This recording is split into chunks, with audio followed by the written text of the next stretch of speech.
From the side of the National Wool Growers Association, we're a bit concerned about the grazing conditions as we're now entering winter.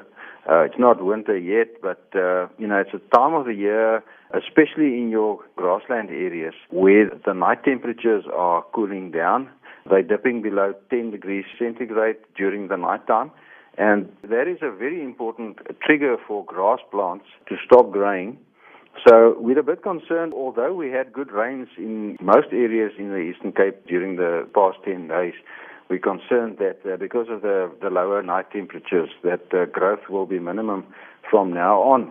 So it is a possibility that certain areas will now start, during the winter have below average grazing conditions.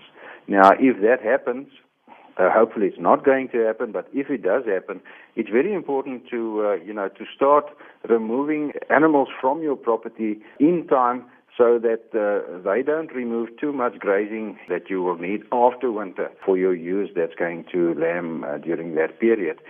Now, removal from the field should be done in a specific order, and I want to give some advice to the farmers in terms of this order that they should remove the animals. The first group of animals that they should consider removing early would be the lambs. Now, that would be the lambs that's already born now, that was born in March and that will be born in April. So the idea is to wean them early, and that would include calves as well. Wean them early, remove them to a feedlot, and then sell them. Now, in order to be able to wean specifically your lambs early, you need to provide them with creep feed.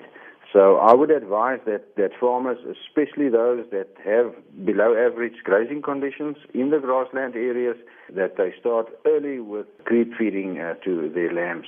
There's a lot of information on our website available on creep feeding.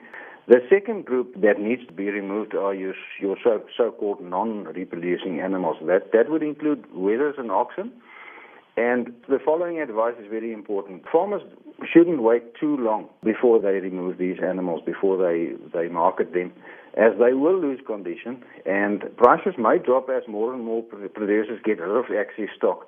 That's why it's important to remove them as early as possible. If the below average grazing conditions now persist, then farmers can also identify those female animals with a tendency to either skip a pregnancy or are poor mothers. One can start selling them off gradually as conditions deteriorate. I think one should start with the cattle, as they are the most expensive to feed during a drought.